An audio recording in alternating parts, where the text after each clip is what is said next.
ماہ رمضان المبارک جہاں جہنم سے بچاؤ کی ڈھال بن گیا، بڑے گناہوں سے بچاؤ کے لیے ڈھال بن گیا، وہاں نفس کا تزکیہ اور اخلاق کی تعلیم و تربیت کا ماحول بھی ماہ رمضان میں عطا کیا جاتا ہے۔ فرمایا فلا یرفث ولا یجہل،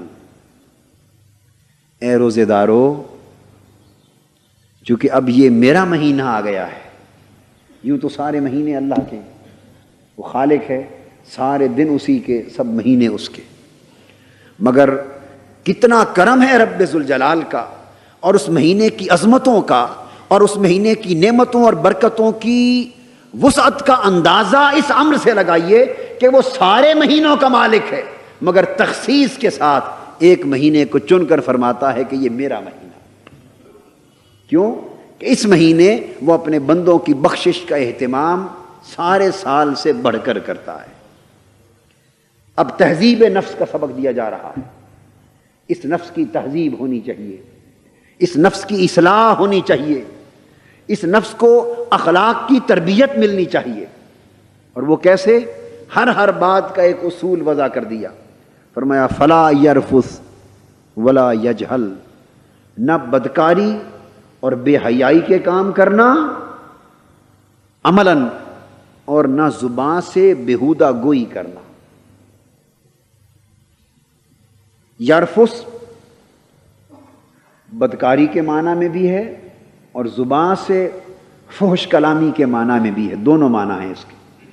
مطلب یہ ہوا کہ نہ فاحشہ کاری کرو، نہ فحش زبانی اختیار کرو، اور نہ بیہودہ کلامی کرو، گویا تمہارا جسم بھی برائی سے بچ جائے، اور خالی جسم بچانا مقصود نہیں، فرمایا ولا یجہل، تمہاری زبان بھی بد کلامی تو درکنار، بیہودہ گوئی سے بھی بچ جائے۔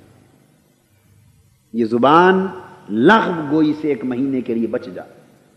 جب ایسے حکم دیے جاتے ہیں اس کا مطلب یہ بھی نہیں ہوتا کہ جب یہ مہینہ ختم ہو جائے تو پھر یہ سارے برے کام تمہارے لیے کھل گئے، نہیں، یہ اہتمام خاص کی طرف اشارہ ہے۔ کیوں؟ فرمایا کہ وہ رب ذوالجلال جس نے اس مہینے کے روزوں کو آپ کی اصلاح نفس کے لیے خاص ماحول بنا دیا ہے، جس نے تمہارے جنتی بننے کے راستے کشادہ کر دیے اور تمہیں دوزخ سے بچنے کے لیے بہت ساری بہتر صورتیں فراہم کر دی ہیں، اب تم سوال کر سکتے ہو مولا تیرے اتنے احسانات ہیں اس مہینے میں، کوئی یہ طریقہ بھی تو بتا کہ ہم ان احسانات سے پورا فائدہ بھی اٹھا سکیں۔ کہیں ایسا نہ ہو کہ تیری جنتوں کے دروازے بھی کھلے کے کھلے رہ جائیں، جہنم کے دروازے بند رہ جائیں، شیطان مسدود رہ جائیں، ماحول نعمتوں بھرا رہے، برکتوں بھرا رہے، سعادتوں بھرا رہے، تیری بارگاہ کے انوار و تجلیات کا نزول بھی ہوتا رہے، اور تو امید بھی رکھے کہ میرا بندہ سچے معنوں میں میرا بندہ بن جائے گا۔ پر مولا ایک کرم اور بھی کر، کوئی طریقہ بھی سمجھا دے کہ ہم جیسے غافل لوگ، ناکارہ لوگ، نافرمان لوگ تیری اس مہینے کی نعمتوں سے فائدہ بھی اٹھا سکیں۔ اللہ پاک نے اب اس کا طریقہ بھی تلقین فرمایا ہے۔ فرمایا فلا یرفث ولا یجہل وان امرؤ قاتلہ او شاتمہ فلیقل انی صائم مرتین۔ اب یہ طریقہ سمجھا دیا۔ طریقہ کیا سمجھایا؟ فرمایا کہ ہر برے کام سے بچے رہو۔ نمبر ایک، جس کام میں برائی دیکھو، جس کام میں فاحشہ کاری دیکھو، جس کام میں بدی کا پہلو دیکھو، جس کام میں میری ناراضگی کا عنصر دیکھو، ایک تو خود اس سے بچو، اور نمبر دو، ایسا لفظ بھی زبان پہ نہ لاؤ جس لفظ کو آپ بیہودہ گوئی سے تعبیر کر سکیں۔ کیوں؟ کہ میں چاہتا ہوں، اللہ پاک کا فرمان، میں چاہتا ہوں کہ یہ مہینہ تمہاری زبان صرف میرے ذکر کے لیے مخصوص ہو جائے، صبح و شام میرا ذکر تمہاری زبان پر ہو، میری یاد تمہارے دل میں ہو، میری محبت تمہاری روح میں ہو، اور میری عبادت تمہارا عمل بن جائے، میرے لیے جاگنا۔ جب یہ عمل اپنا لو گے تو تم پر میرا رنگ چڑھ جائے گا۔ صبغۃ اللہ ومن احسن من اللہ صبغۃ، فرمایا اللہ کا رنگ ہے، اللہ کا رنگ ہے، تو لوگوں اللہ کا بھی رنگ ہے، اللہ کا بھی رنگ ہے۔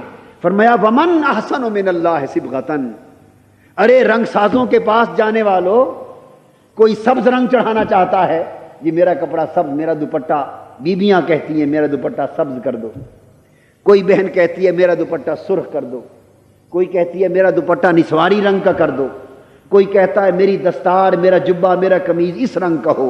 ارے مختلف رنگ چاہنے والوں اور رنگ سازوں کے پاس جانے والوں اور رنگ سازی کی دکانیں تلاش کرنے والوں، ومن احسن من اللہ صبغۃ، بتاؤ تو صحیح رب سے بہتر بھی کوئی رنگ ساز ہے؟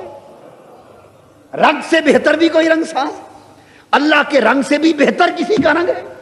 جب میں اپنا رنگ تمہارے اوپر چڑھانے کو تیار ہوں تو میرا رنگ چھوڑ کے اور رنگوں کی تلاش میں کیوں جاتے ہو؟ میرے رنگ کی طرف آؤ۔ اور رنگ کیا ہے؟ ماہ رمضان میں اللہ کا رنگ چڑھتا ہے۔ اللہ کا رنگ اللہ کی صفتیں ہیں، اللہ کا رنگ اللہ کی صفتیں، اس کے اخلاق ہیں۔ تو صفت الہیہ کیا ہے؟ اللہ کھاتا ہے یا نہیں کھاتا؟ اللہ پاک کی شان کیا ہے؟ اللہ نہیں کھاتا۔ فرمایا اس مہینے میں تم انسان ہو، آخر یہ تو ممکن نہیں کہ بالکل ہی کھانا چھوڑ دو اور بغیر کھائے جیو، یہ تو صرف میری شان ہے، اللہ کی شان ہے، مگر اتنا کرو کہ طلوع فجر سے لے کر غروب آفتاب تک 30 دن اس پورے وقت میں کھانا چھوڑے رکھو تو میرے نہ کھانے والا رنگ چڑھ جائے گا، نہ کھانے کا رنگ چڑھ جائے گا۔ پھر اللہ پاک سوتا ہے یا جاگتا ہے؟ جی لا تأخذہ سنۃ ولا نوم، جاگنا اس کا رنگ ہے۔ فرمایا دن کو نہ کھاؤ تاکہ میرے نہ کھانے کا رنگ چڑھ جائے، راتوں کو جاگو تاکہ ساتھ جاگنے کا بھی رنگ چڑھ جائے، اور پورا مہینہ یہ مشق جاری رہے، دن بھر کھانے سے بند رہو۔ اور اللہ پاک کوئی ایسا کلام کرتا ہے جو اس کی شان کے لائق نہ ہو؟ کرتا ہے؟ ہرگز نہیں کرتا۔ تو فرمایا فلا یرفس ولا یجہل، تم بیہودہ کلامی بھی چھوڑ دو، بیہودہ کلامی بھی چھوڑ دو، زباں پہ صرف اس کا ذکر رہے، دن بھر اس کے نہ کھانے والا رنگ رہے، رات کو جاگنے کا رنگ رہے، اور پھر اس کا کلام تمہارے کانوں میں پڑتا رہے، نماز تراویح میں اس کا کلام سنو، پچھلی رات جب سحور کا وقت آئے تو مولا کی آوازیں آئیں، اور دل کے کانوں کو بھی بیدار کرو کہ تمہارے دل کے کان ماہ رمضان کی پچھلی راتوں کی یہ صدائیں اور یہ نغمات لاہوتی بھی سن سکیں، جب مولا اپنی پیاری پیاری آواز میں اپنے سوئے ہوئے بندے کو جگا رہا ہو اور کہہ رہا ہو میرے بندے اٹھ، ہے کوئی تیرا سوال مجھ سے کر لے، آج میں عطا کرنے کا چاہتا ہوں، ہے کوئی بخشش کا طالب، کوئی طلب کر لے میں مغفرت عطا کر دوں۔ تو کتنے تعلق کی جہتیں اللہ سے قائم ہو جاتی ہیں۔ فرمایا اگر پورا مہینہ اس طرح تم گزار لو تو میرے بہت سے رنگ تمہارے اوپر چڑھ جائیں گے، بہت سے رنگ چڑھ جائیں گے۔ تو یہ مہینہ رنگ تو چڑھاتا ہے، آگے برقرار رکھنا یا نہ رکھنا وہ ہماری مرضی، یہ مرضی کی بات ہے، کچا رنگ چڑھ جائے یا پکا رنگ چڑھ جائے، جو چڑھے اتر جائے تو وہ کچا چڑھا، اور جو چڑھے اور پھر نہ اترے وہ پکا چڑھ گئے۔ تو اس مہینے میں اپنی روح کی چنری رنگوا لو، روح کی چنری رنگوا لو، بڑا اچھا رنگ ساز ہے، وہ موج پر آیا ہوا ہے، اس کا مہینہ کرم کی جولانیوں پر ہے۔ طریقہ کیا ہے؟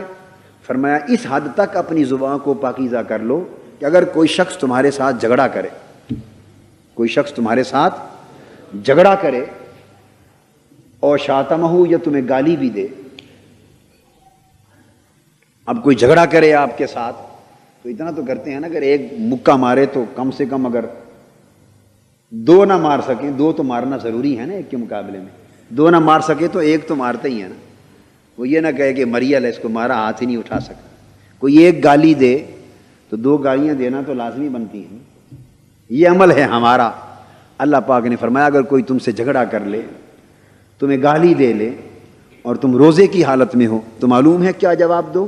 فقط اتنا کہو فَلْيَقُلْ إِنِّي صَائِمٌ، بس جواب میں اتنا کہو کہ میں روزے سے ہوں، میں رب کا رنگ چڑھا رہا ہوں، بس تیری گالی کا میرے پاس کوئی جواب نہیں، تیرے جھگڑے کا میرے پاس کوئی جواب نہیں۔ بھئی کیوں؟ میں روزے سے، میں اس وقت ڈھال میں ہوں، روزے میں ہوں، رب کا رنگ چڑھا رہا ہوں۔ بس فرمایا اتنا صبر کرو، اور ایک بار نہیں 2 بار کہہ دو، 2 بار کہہ دو۔ 2 بار کہنے میں حکمت کیا؟ انسان کو متوجہ کیا جا رہا ہے کہ اس پر بار بار دھیان کرو میں تمہیں کیا سبق دے رہا ہوں۔ حضور علیہ السلام نے فرمایا مرتین، 2 بار، یعنی بار بار دھیان کرو لوگوں کیا سبق دیا جا رہا ہے۔ اس عمل کو اپناؤ، زبان پاک ہو جائے گی، نفس پاک ہو گیا، جسم پاک ہو گیا، زبان پاک ہو گئی، تو طہارت اور پاکیزگی انسان کی زندگی میں اتر آئی۔ سب سے پہلے نئی ویڈیوز کو حاصل کرنے کے لیے شیخ الاسلام ڈاکٹر محمد طاہر القادری کے آفیشیل یوٹیوب چینل کو سبسکرائب کریں اور بیل آئیکن کلک کریں۔